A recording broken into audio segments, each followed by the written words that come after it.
नमस्कार। आज की इस वीडियो में हम समझने वाले हैं एनसीईआरटी 2005 के बारे में, यानी कि राष्ट्रीय पाठ्यचर्या की रूपरेखा के बारे में समझेंगे। इससे संबंधित सीटेट में क्वेश्चन पूछे जाते हैं, तो हम समझेंगे कि एनसीईआरटी 2005 में क्या कहा गया है और क्यों महत्वपूर्ण है सीटेट की नज़र से।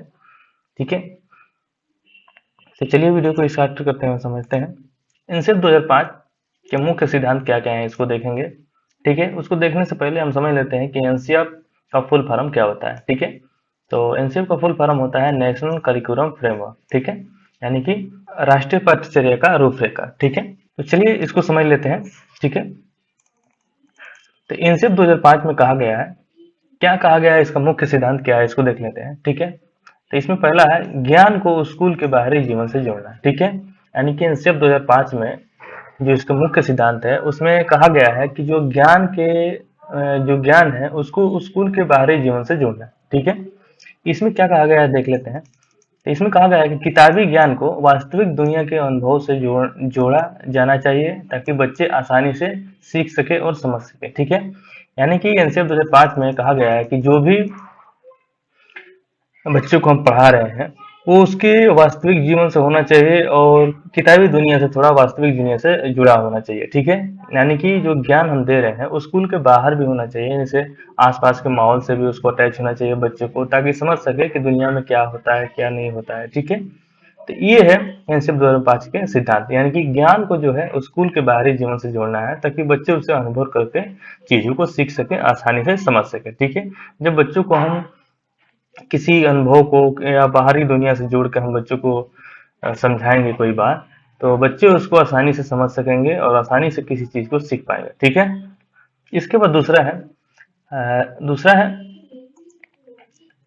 रटने की विधि से सीखने को दूर करना। यानी कि जब बच्चे को हम सिखा रहे हैं, कोई टॉपिक बता रहे होंगे, तो बच्चे को क्या करेंगे कि बच्चे को उसको रटने को नहीं बोलेंगे। बच्चे को क्या करेंगे कि कोई बच्चा है तो उसको हम बोलेंगे कि बच्चे उसको समझ के उसका उपयोग करके बच्चे सीखे या किसी कॉन्सेप्ट को समझे। ठीक है, तो इसमें लिखा गया क्या है, लिखा गया। ठीक है, तो इसमें लिखा गया है कि सीखने की प्रक्रिया को रटने पर आधारित नहीं होना चाहिए बल्कि समझ और अनुप्रयोग पर केंद्रित होनी चाहिए। यानी कि जब बच्चे को हम कोई टॉपिक समझा रहे होते हैं, कोई टॉपिक बताते हैं, तो बच्चों को उनको रटने से दूर करना चाहिए। जो टॉपिक हम उनको बता रहे हैं वो बच्चे उनको अपने अनुभव के आधार पर या उसको प्रयोग करके चीजों को समझे और समझे उसको अपने संज्ञान में बसाए। ठीक है, या न, इसके बदले वो रटे नहीं किसी चीज को। ठीक है, तो इससे हमको रटने की विधि से बच्चों को दूर करना है। ठीक है, इनसे 2005 का सिद्धांत है।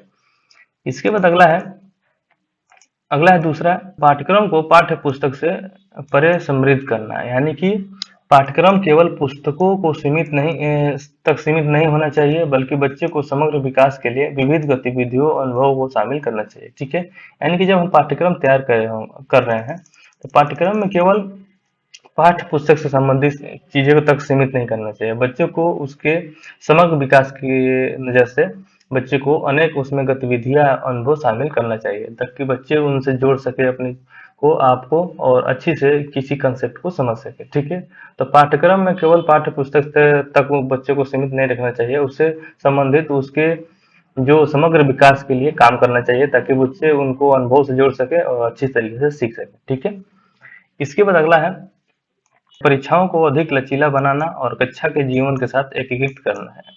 ठीक है, यानी कि परीक्षा प्रणाली को कठोर के बजाय लचीला होना चाहिए जिसमें सतत व्यापक मूल्यांकन जैसी पद्धति को शामिल किया जाना चाहिए।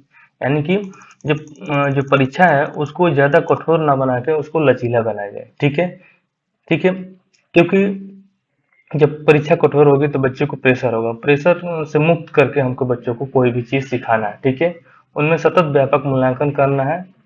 ठीक है, यानी कि जब बच्चों को कोई चीज पढ़ाए क्लास में तो उसका मूल्यांकन तुरंत करे। ठीक है, तो ऐसे बच्चे को ज्यादा बोझ नहीं देना है, किसी चीज को रटना नहीं है, अच्छी तरीके से उनको स्वतंत्र रूप से सोचने की आजादी देना है। ठीक है, जो परीक्षाएं हम करा रहे हैं वो ज्यादा बच्चों को बर्डन ना हो, ज्यादा उन पर बोझ ना बने। ठीक है, परीक्षा लचीलापन होना चाहिए। ठीक है, एनसीईआरटी 2005 का सिद्धांत है। ठीक है, इसके बाद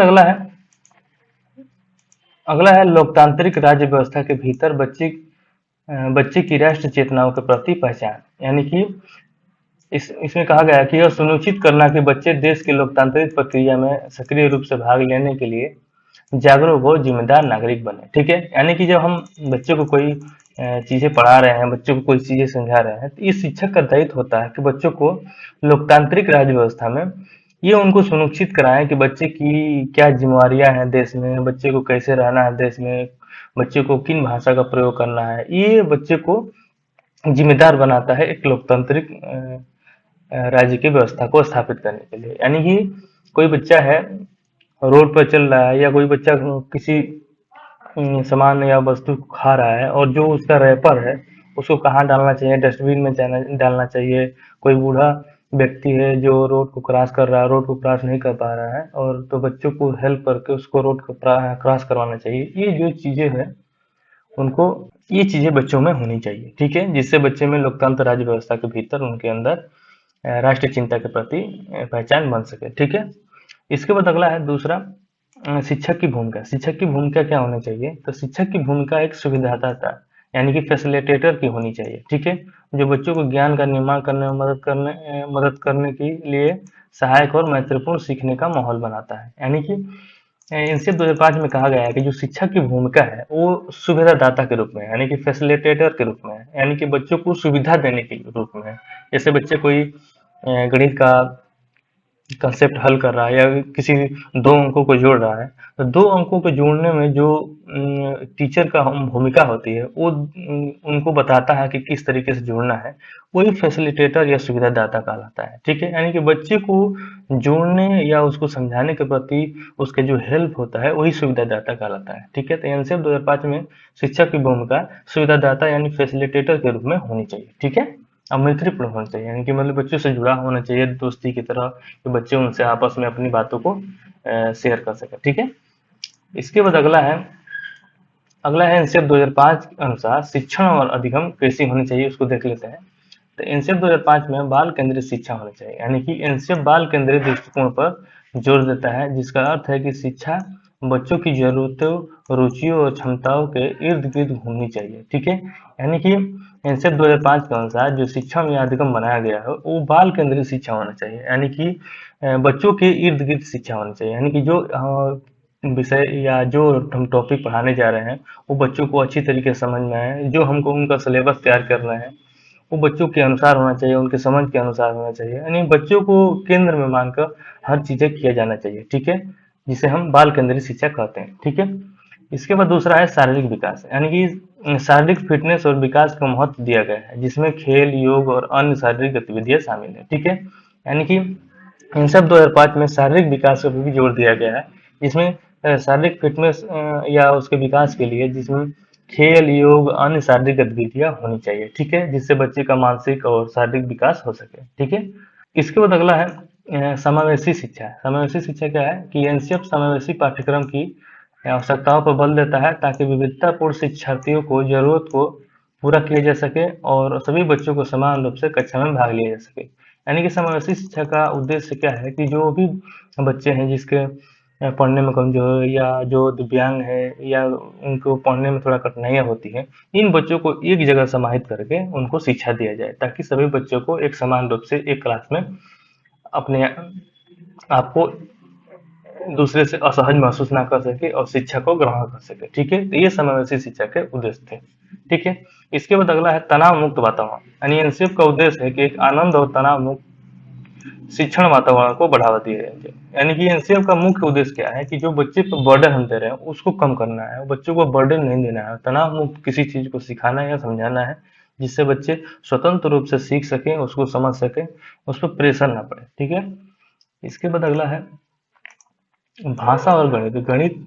भाषा और गणित क्या है कि गणित शिक्षण की जो हम विधियां एनसीएफ में कैसे यूज करें इसके बारे में बताता है कि गणित शिक्षा का आधार स्थानीय परिवेश को माना गया है, जिसमें बच्चे को ज्ञान की संकाता समझा जाता है। यानी कि जो गणित की शिक्षण विधियां है वो स्थानीय परिवेश के रूप में बच्चों को माना गया है, और बच्चों को ज्ञान का सृजन करता समझा जाता है। ठीक है, यानी कि बच्चों को आसपास की चीजों से रिलेट करके गणित को समझाएं, ताकि बच्चे उसको आसानी से समझ सके। ठीक है, इसके बाद भाषा शिक्षा के बारे में क्या कहा गया है एनसीएफ 2005 में। तो त्रिभाषा सूत्र का समर्थन किया गया है, यानी कि जिसमें मातृभाषा में शिक्षा पर विशेष ध्यान दिया गया है, और खासकर प्राथमिक स्तर पर, यानी कि इसमें मातृभाषा पर ज़्यादा जोर दिया गया है। त्रिभाषा सूत्र का समर्थन किया गया है, जिसमें मातृभाषा यानी कि जो बच्चा का इन्वायरमेंट, जो उसके घर की भाषा है, उस पर जोर दिया गया है कि बच्चों को अगर घर की भाषा बोल रहा है, बच्चों से बात कर रहा है, तो उस पर उसको रोका ना जाए, उसको बढ़ावा दिया जाए, क्योंकि बच्चे उससे संबंधित अपने आप को क्वेश्चन पूछ सकेंगे उस भाषा में, ताकि बच्चे अच्छी तरीके से अपनी क्लास में जुड़ पाएंगे। ठीक है, तो भाषा शिक्षण में मातृभाषा का ज़्यादा जोर दिया गया है प्राथमिक स्तर पर। ठीक है, इसके बाद अगला है और अंतिम है कि एनसीएफ 2005 का मूल मंत्र क्या है कि शिक्षा बिना बोझ की होनी चाहिए, यानी कि लर्निंग विदाउट बर्डन। यानी एनसीएफ 2005 का मुख्य उद्देश्य है कि बच्चों को बोझ ना दिया जाए शिक्षा के लिए, ताकि बर्डन ना हो उनको। ठीक, इसके बाद उसका स्रोत क्या है कि एनसीएफ 2005 की नीतियाँ पिछली सरकार रिपोर्ट जैसे लर्निंग विदाउट बर्डन 1993 पर आधारित है, यानी कि जो एनसीएफ 2005 का फ्रेमवर्क तैयार किया गया है, वो 1993 में लर्निंग विदाउट बर्डन पे आधारित है। ठीक है, और इसका उद्देश्य क्या है, तो इसका उद्देश्य है सभी बच्चों को 14 वर्ष की जो आयु तक तनाव मुक्त आत्मनिर्भर और समाज में एकता लाने वाली शिक्षा प्रदान करना है। यानी एनसीएफ 2005 का मुख्य जो उद्देश्य है कि जो जो 6 से लेकर 14 वर्ष या जो 14 वर्ष तक बच्चे हैं, उनको तनाव मुक्त और आत्मनिर्भर बनाकर बच्चे को शिक्षा दी जाए, और बच्चों पर तनाव ना पड़े। ठीक है, इस तरीके से बच्चे शिक्षा को प्रदान कर सके। यानी कि मेन इसका उद्देश्य है कि बच्चे पर जो चीज़ें हम पढ़ा रहे हैं, उसको बर्डन करके ना पढ़ाएं, उस पर प्रेशर करके ना पढ़ाएं। ठीक है, ये एनसीएफ 2005 का उद्देश्य रहा। ठीक है, इसके बाद मिलेंगे हम नेक्स्ट वीडियो में, तब तक के लिए धन्यवाद, नमस्कार।